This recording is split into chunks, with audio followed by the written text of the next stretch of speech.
ನಮಸ್ತೆ ಸರ್, ದಾಮೋದರ್ ಅಂತ. ಇದು ನನ್ನೊಂದು ಪ್ರಶ್ನೆ ಸರ್. ದೇಶದಲ್ಲಿ ಅಭಿವೃದ್ಧಿ ನೋಡ್ತೀರಾ, ನಿಮ್ಮ ಸಮುದಾಯದ ಬೇರೆ ನಿಮ್ಮ ಸ್ವಾರ್ಥಕ್ಕಾಗಿ ನಿಮ್ಮ ಸಮುದಾಯದ ಏನು ಅನುಕೂಲ ಇದೆ ಅದನ್ನು ಮಾತ್ರ ನೋಡ್ತೀರಾ? ಯಾವುದೇ ಸಮುದಾಯಕ್ಕೂ ಈಗ ನಮ್ಮೊಂದಿಗೆ ಲಿಂಗಾಯತ ಸಮುದಾಯ, ಒಕ್ಕಲಿಗ ಸಮುದಾಯ, ಎಲ್ಲ ಸಮುದಾಯ ನೋಡಿ, ಯಾವುದೇ ಸಮುದಾಯ ಪ್ರೇಮವಿಲ್ಲದ ಯಾರಾದರೂ ನಾಯಕರು ನೋಡಿದ್ದೀರಾ? ಇಲ್ಲ ತಾನೇ. ಮೊದಲು ಸಮುದಾಯನ ನೋಡ್ತೀವಿ. ಈಗ ನಾವು ಅದೇ ಹೇಳ್ತಾ ಇರೋದು.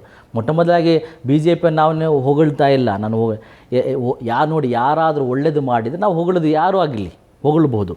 ಹಲವಾರು ತೊಂದರೆಗಳಿದೆ, ಅದು ಹೇಳ್ತಾ ಇದ್ದೀನಿ. ನಾನು ಹೇಳಿದ್ದು ಈಗ ಮಾತು, ಯಾವುದೇ ಆಪ್ಷನ್ ಇಲ್ಲ ಅಂತ ಹೇಳಿದಾಗ ಅಜಿತ್ ಅವರಿಗೆ ಅದೇ ನಾನು ಹೇಳಿದ್ದು.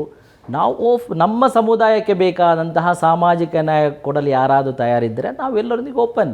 ಯಾರು ಕೊಡ್ತಾರೆ ನಿಮಗೆ ಸಾಮಾಜಿಕ ನ್ಯಾಯ? ಕರ್ನಾಟಕದಲ್ಲಿ ಕಾಂಗ್ರೆಸ್ ಬಿಟ್ಟರೆ ಯಾರು ಸಾಮಾಜಿಕ ನ್ಯಾಯ ಕೊಡ್ತಾರೆ? ಅಜಿತ್ ಅವರ ಏನು ಕೊಡದೆ ನಾವು ಅದಕ್ಕೆ ಒಂದು ಸ್ಟ್ರಾಟಜಿಯನ್ನು ಮಾಡ್ತಾಯಿದ್ವಿ. ನಮ್ಮ ಒಲಿಮಾಗಳ ನೇತೃತ್ವದಲ್ಲಿ ಒಂದು ಸ್ಟ್ರಾಟಜಿಯನ್ನು ನಾವು ರೆಡಿ ಮಾಡ್ತಾ ಇದ್ದೀವಿ. ನಾವು ಎಲ್ಲರೊಂದು ಕೂಡ ಡಿಸ್ಕಷನ್ ಮಾಡ್ತಾ ಇದ್ದು, ದೊಡ್ಡ ಮಟ್ಟದಲ್ಲಿ ನಡೀತಾ ಇದೆ.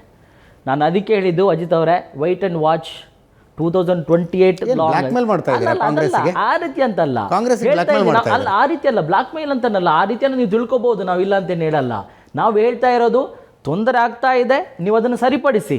ಇಲ್ಲಿದೆ ನಮ್ಮ ಸಮುದಾಯಕ್ಕೆ ಹಕ್ಕಿಲ್ವಾ ಅಜಿತ್ ಅವರೇ? ನಮ್ಮ ಸಮುದಾಯಕ್ಕೆ ತೊಂದರೆ ಆಗಬೇಕಾದ್ರೆ ನಾವು ನೋಡ್ತಾ ಸುಮ್ಮನೆ ಕೂರಕ್ಕಾಗುತ್ತಾ? ಅದಕ್ಕೆ ನಾವು ಮಾತಾಡ್ತೀವಿ. ಹಕ್ಕಿಗೆ ಮಾತಾಡಬಾರ್ದು ಅಂತ ಹೇಳಿದರೆ ಓಟ್ ಹಾಕೋದು ಮಾತ್ರ ನಮ್ಮ ಜವಾಬ್ದಾರಿ, ನಾವು ಓಟ್ ಬ್ಯಾಂಕಿಂಗ್ ಮಾತ್ರ ಆಗಬೇಕಾ? ನೀವು ಸುಮ್ಮನೆ ಮಾತಾಡ್ತೀರಿ. ಎಲೆಕ್ಷನ್ ಬಂದಾಗ ಇದೇ ಕಾಂಗ್ರೆಸ್ ಲೀಡರ್ಸ್ ಬರ್ತಾರೆ. ನಾನು ಮೊದಲೇ ಹೇಳಿ, ಎಲೆಕ್ಷನ್ ಬಂದಾಗ ಇದೇ ಕಾಂಗ್ರೆಸ್ ಲೀಡರ್ಸ್ ನಿಮಗೆ ಬಂದು ಹೇಳ್ತಾರೆ, ನೀವು ನಮ್ಗೆ ಓಟ್ ಹಾಕದೇ ಇದ್ರೆ BJP ಬರುತ್ತೆ ನೋಡಿ ಅಂತ. ನೀವು ಹೋಗಿ ಓಟ್ ಹಾಕ್ತೀರಿ ಅವ್ರಿಗೆ. ಅಂತಹ ಕಾಲ ಹೋಗಿದೆ. ಅಂತಹ ಕಾಲ ಅದು ಹೋಗ್ತಾ ಇದೆ. ಇಲ್ಲ, ಅದು ಯಾಕೆಂದರೆ ಈಗ ನಾನು ಅರ್ಥ ಮಾಡ್ಕೊಂಡು, ಈಗ ಏನನ್ನು ಹೇಳಿ, ನಮ್ಮ ಈಗ ಒಂದು ಸಮುದಾಯ ಎಜುಕೇಟೆಡ್ ಆಗಿ ಬರ್ತಾ ಇದೆ. ನಮ್ಮಲ್ಲಿ ಈಗ 10 ಲಕ್ಷಕ್ಕಿಂತ ಜಾಸ್ತಿ ಯೂತ್ ವೋಟರ್ಸ್ಗಳಿದ್ದಾರೆ. ಈಗ ಎಲ್ಲರೂ ಕೂಡ ಒಂದು ಪೊಲಿಟಿಕಲ್ ಎಂಪವರ್ಮೆಂಟ್ ಬಗ್ಗೆ ಒಂದು ಅವೇರ್ನೆಸ್ ಕ್ರಿಯೇಟ್ ಆಗ್ತಿದೆ. ನಮ್ಮ ಎಲ್ಲ ಬೂತ್ ಲೆವೆಲ್ಲು, ನಮ್ಮ ಎಲ್ಲ ಮಸೀದಿಗಳಲ್ಲೂ, ಎಲ್ಲ ಕಡೆ ಈ ಒಂದು ಪೊಲಿಟಿಕಲ್ ಎಂಪವರ್ಮೆಂಟಿಂದ ನಮ್ಮ ಸಮುದಾಯ ಬಗ್ಗೆ ಆಗುವಂತಹ ತೊಂದರೆಗಳ ಬಗ್ಗೆ ದೊಡ್ಡ ಮಟ್ಟದಲ್ಲಿ ಚರ್ಚೆ ನಡೀತಾ ಇದೆ. ಎಲ್ಲರೂ ಕೂಡ ಇದರಲ್ಲಿ ಭಾಗಿಯಾಗ್ತಾ ಇದ್ದಾರೆ. ಇದು ದೊಡ್ಡ ಒಂದು ರೆವಲ್ಯೂಷನ್ ಅಂತಲೇ ಹೇಳ್ಬೋದು.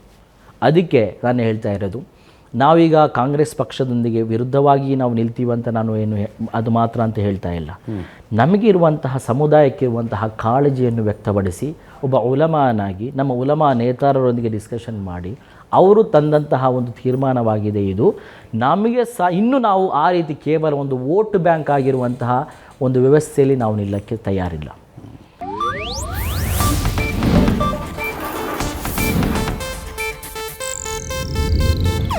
ಇದು ಏಷ್ಯಾನೆಟ್ ನ್ಯೂಸ್ ನೆಟ್ವರ್ಕ್ ಪ್ರಸ್ತುತಿ.